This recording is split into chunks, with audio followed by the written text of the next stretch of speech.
as I moved them around too far. People often ask me why I should subcontract under another company, right? Why not just prime contract? I can just go right to the government and get a prime contract. Why should I subcontract under another company? That's a question I get asked a lot. And I want to share my strong belief that being a subcontractor is a great way to just pursue federal revenue. In particular, it's a great way to pursue opportunities that you just otherwise wouldn't have access to. And I'll explain that and I'll talk about that. Even billion-dollar firms are subcontractors on different things. And so you think about these billion-dollar firms like Leidos or Lockheed, Booz Allen, et cetera. They subcontract under other large businesses, and they subcontract under small businesses. Literally right now, one of the people in our community, right, they're going after an opportunity, and it's actually 2 or 3 smalls that are going after it, and they brought in Lockheed Martin. And Lockheed's like, no, this makes sense for us to sub. Can you imagine how powerful that team is with Lockheed in there? But why is I think it's literally the largest government contractor, Lockheed. Why would they value that, right? And my whole point is not to tell you why, but to tell you if they value it, then it certainly is worth us thinking about it and valuing it. And I'm going to drive into some of the reasons why. I want to use another example of a company, a customer of mine that I worked with that had $150+ million contract that they won. And when they won it, they had Booz Allen and GDIT and Leidos on their team. Those were subcontractors. And again, I go back to reinforcing this. If it's good enough for the billion-dollar firms, if with them, all their experience and all their wisdom, see the right choice in subcontracting, then that should be enough. But if it's not, I'll talk to you. One last thing is I want you to remember to not, in general, right, in life and in business, don't let things happen to you. Make them happen. In particular, don't let subcontracting revenue happen to you. I want you to make it happen. And by making it happen, what I mean is having a strategic plan that you put in place for FY2025, right? We just started the new year for January. It's our new calendar year. For many of us, that's our fiscal year. Have a plan in place to go after subcontracting as revenue, in addition to any prime contracting you after.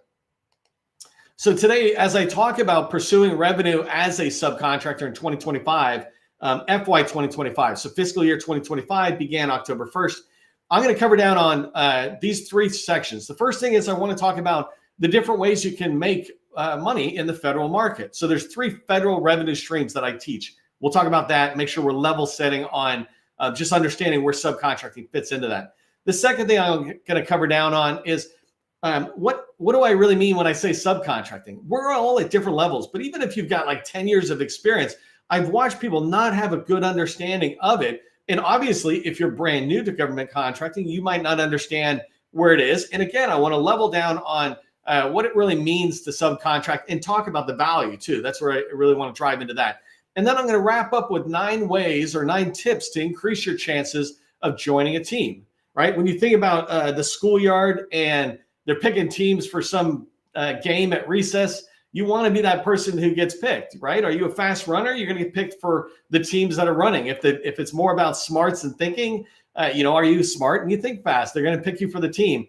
And so there's 9 ways that I'm going to talk to you about today around that. If you don't know who I am, my name is Neil McDonald. I'm the president of the GovCon Chamber of Commerce, co-founder of GovCon in a Box, where we provide tools for your success to help small business government contractors win contracts. I want to welcome you to my federal sales training, where I provide tips for success in the federal market. I spent 20 years in the federal market as a small business owner. And since 2018, I've been teaching people like you that government contracting is not a secret. It's just a process. When we follow a process A to Z, we're going to have repeatable, predictable results. And that's what I want for you. That's why I do this training over and over again.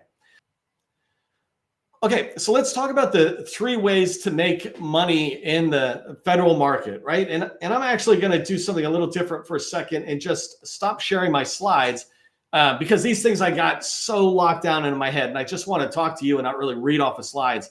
But the whole idea of the federal market is that there's 3 revenue streams that I teach. And the order I teach them actually is when you get into government contracting, you're just getting started, start with number 1 and then work your way to 2 and 3. So the first revenue stream in the federal market is subcontracting under small businesses. The second revenue stream is prime contracting directly with a federal agency, a federal buyer. And the third revenue stream is subcontracting under a large business, right? Think Booz Allen or Lockheed Martin or something, right? Or Grumley, I think, for construction. So those are the three revenue streams. The reason I say that the small business subcontracting path or revenue stream is the easiest way and the way you get started with is because small businesses remember what it's like to be you. I was talking this morning to a company, a new friend, George, he and I were talking this morning, and he was talking about how they had just become 8A and they're small. He'd been around a little while, but he's a small business owner. And if I sat there and made an introduction, or if somebody else just called George up, George still remembers what it's like to go through DSBS or to get his 8A certification, to get his first contract or get his first traction with a large, all these little things. And so when you call a small business and you're getting the owner or some of that senior leadership who's part of forming that company, these people have a lot of empathy. We have a lot of empathy, right? There's a reason I'm so good, or let me rephrase that. There's a reason I'm pretty good, right, at what I do. It's because I've been a small business owner. I know what you're going through because I've been through it myself. And so small business subcontracting, one of the reasons it's a great path, in particular for beginners, but for everybody, is that they're empathetic. They can remember. The second thing is they often are not experts at everything. So when I was building my last company, we were experts at Microsoft SharePoint. I just found companies that were doing stuff that was similar to that. They're like, oh, great. You can have all the SharePoint work and we'll continue to do this other stuff. But we will look good because, Neil, we're bringing your company in, right? And so subcontracting under smalls is the first path.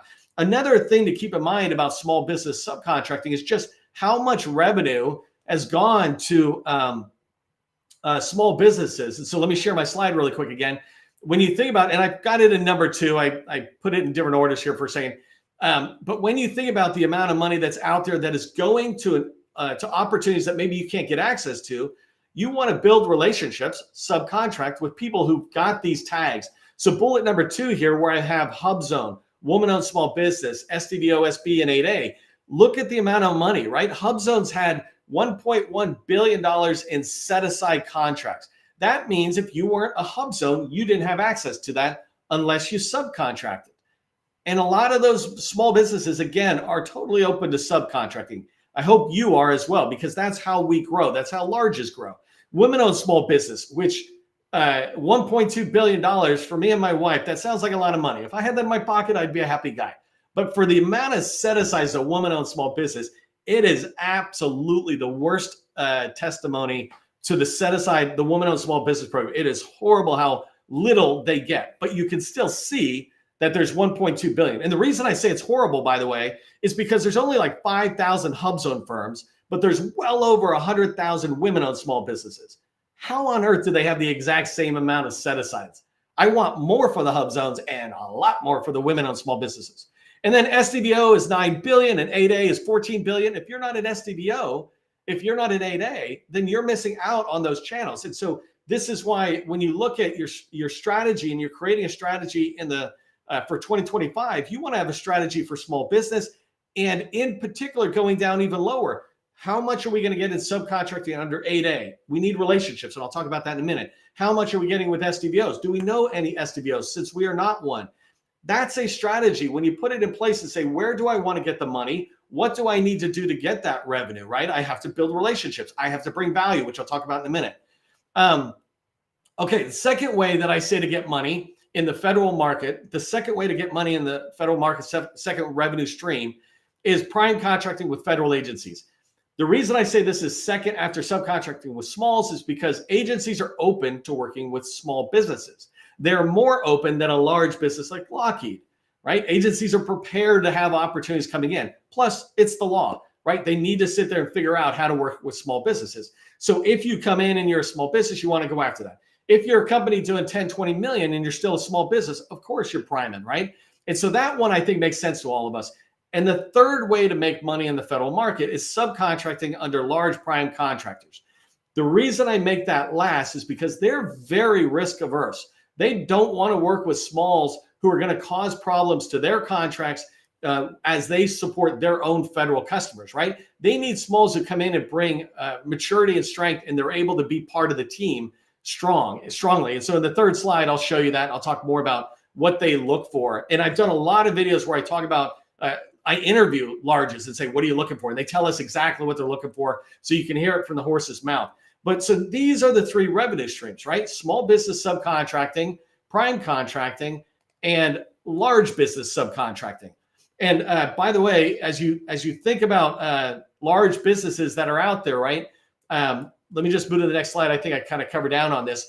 Large businesses have this requirement. We're going to talk about this. But when we think about what it really means to subcontract, right? One of the first things I like to say, and if you haven't been to my trainings before, I say this a lot. These are my opinions based on a ton of experience, but some people come at it different angles. But the most important thing to remember about subcontracting is you're not prime contracting with an agency, so it's actually commercial business.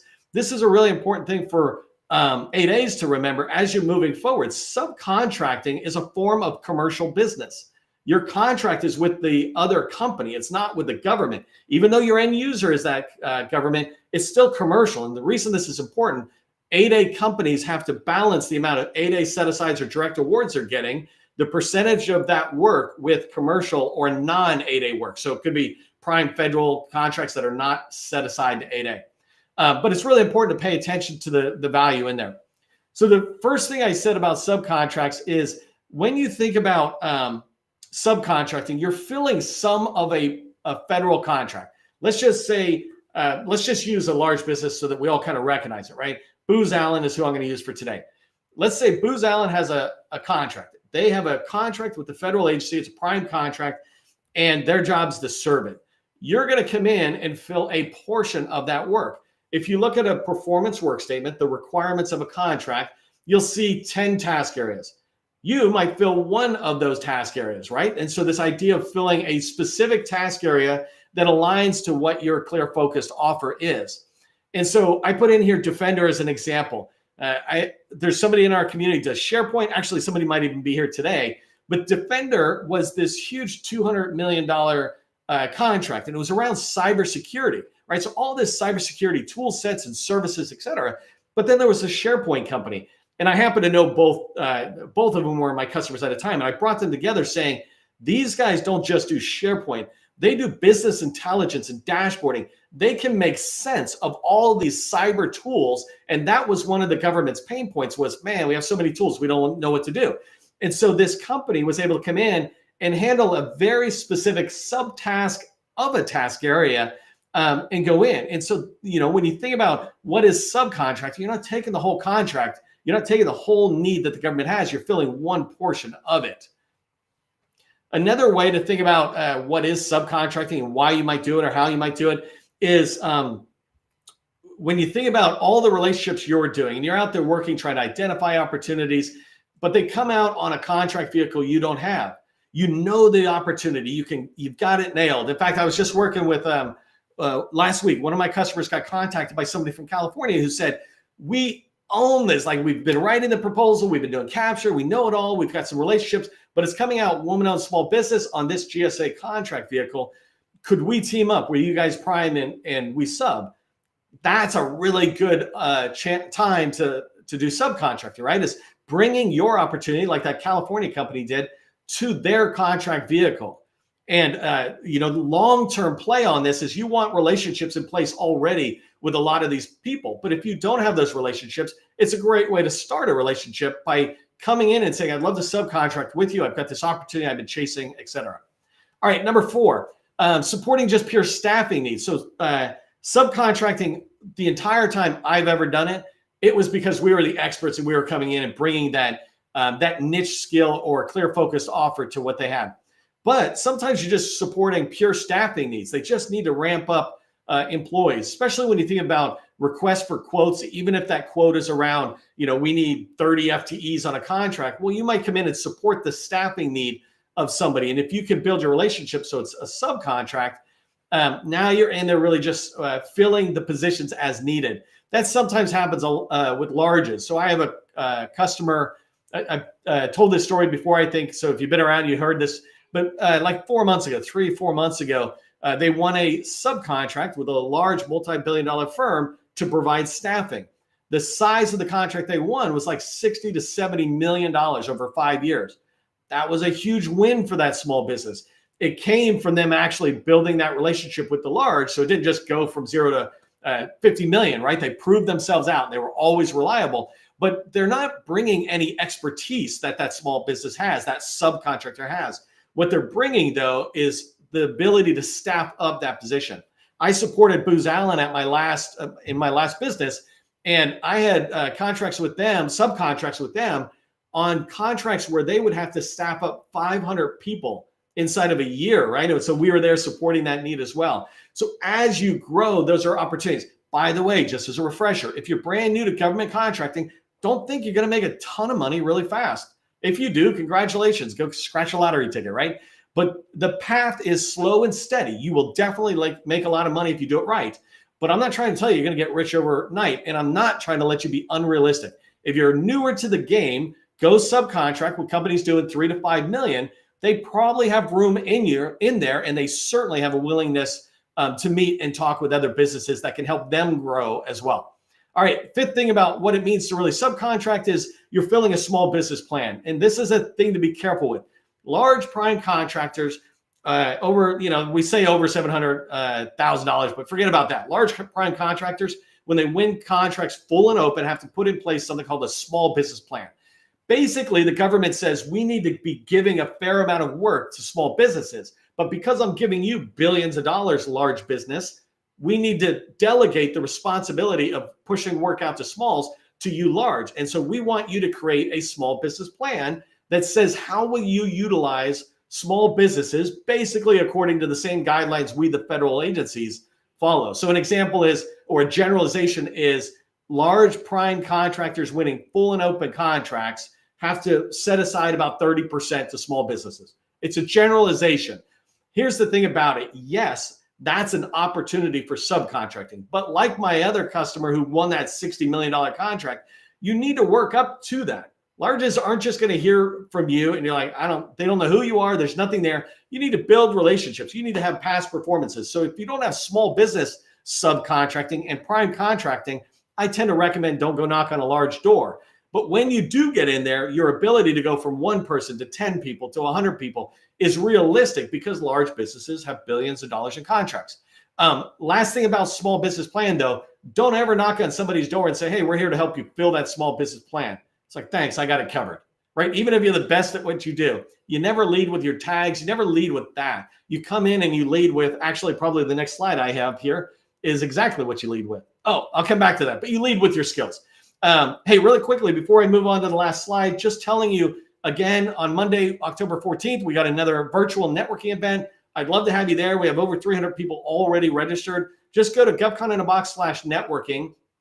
I got a button right there that you can click and you go to my LinkedIn, you can register. It's really pretty simple steps, right? Do me a favor, somebody throw govconinabox.com/networking into the chat so other people know about it and you can go click on that. I'm going to talk for a minute, so don't feel bad if you're going to click over and come back. You can still hear me as we go forward.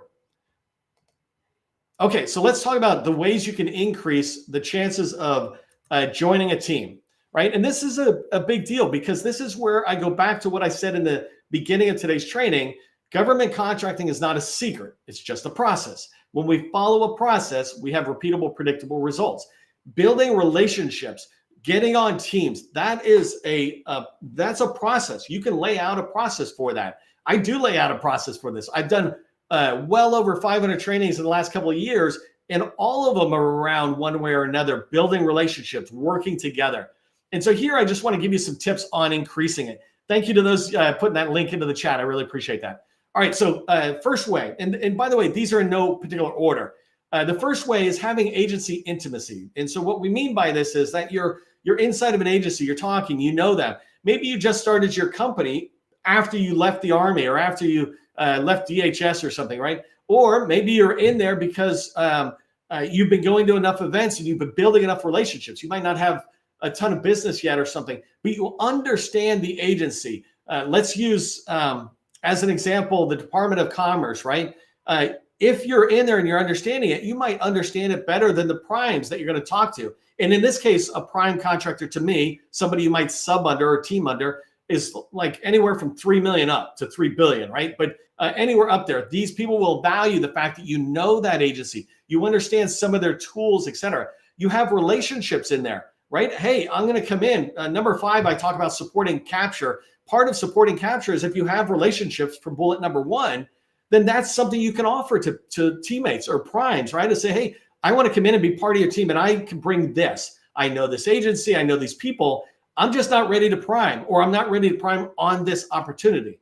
Can we talk? So this are ways to increase your chances. Second way, be a subject matter expert in your niche. Not kind of an expert, and certainly don't say you're an expert in everything.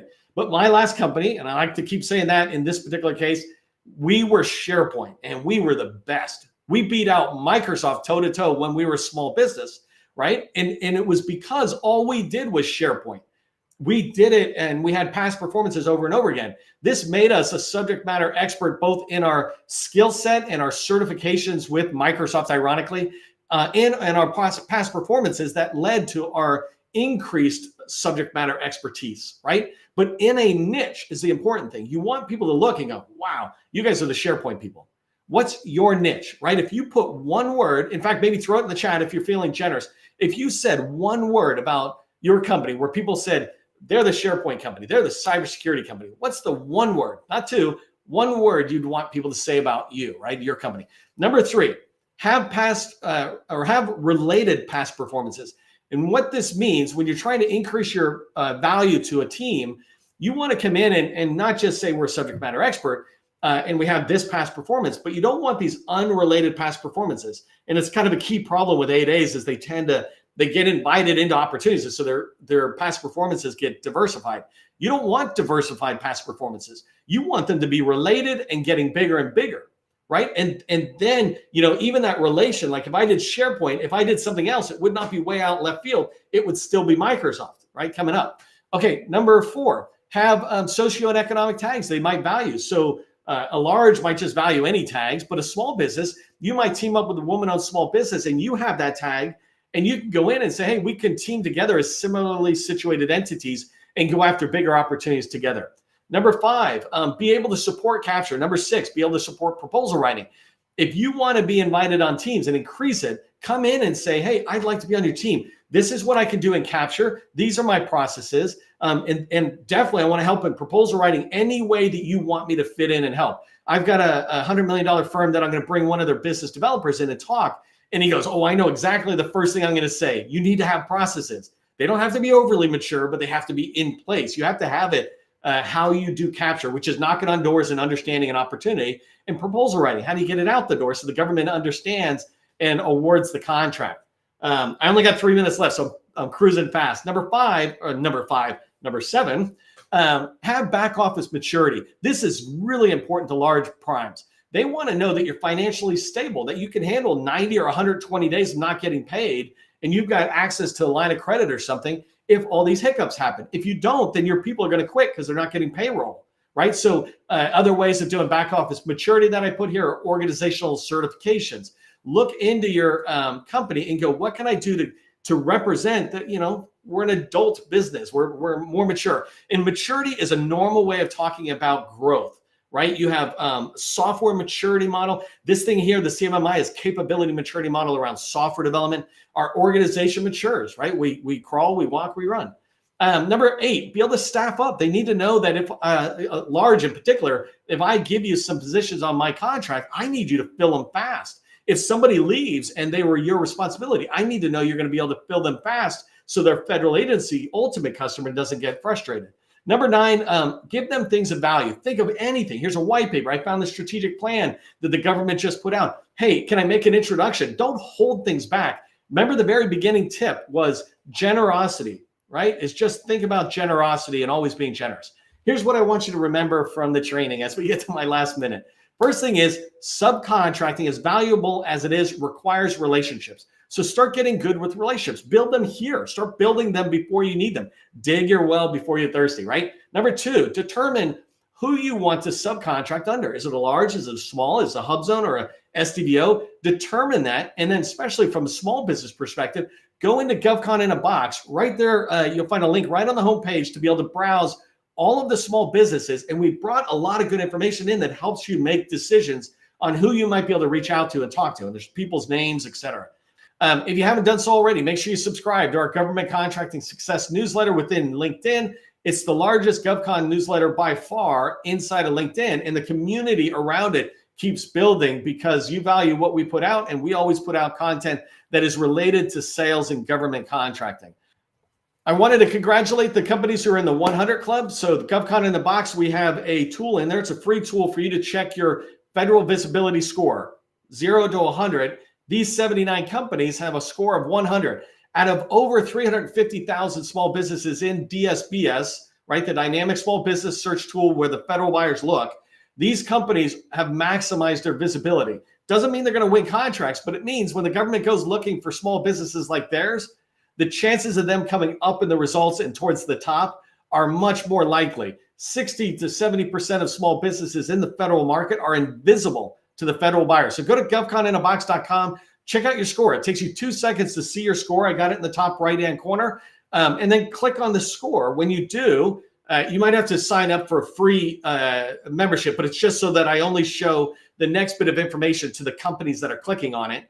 And so when you click on your score, you'll see me provide exactly what you need to do for free to go fix that thing. And I put a little video in there for each tip. So go watch that, check it out, get your score up. Let's make more of our small businesses, in particular your small business, visible to federal buyers.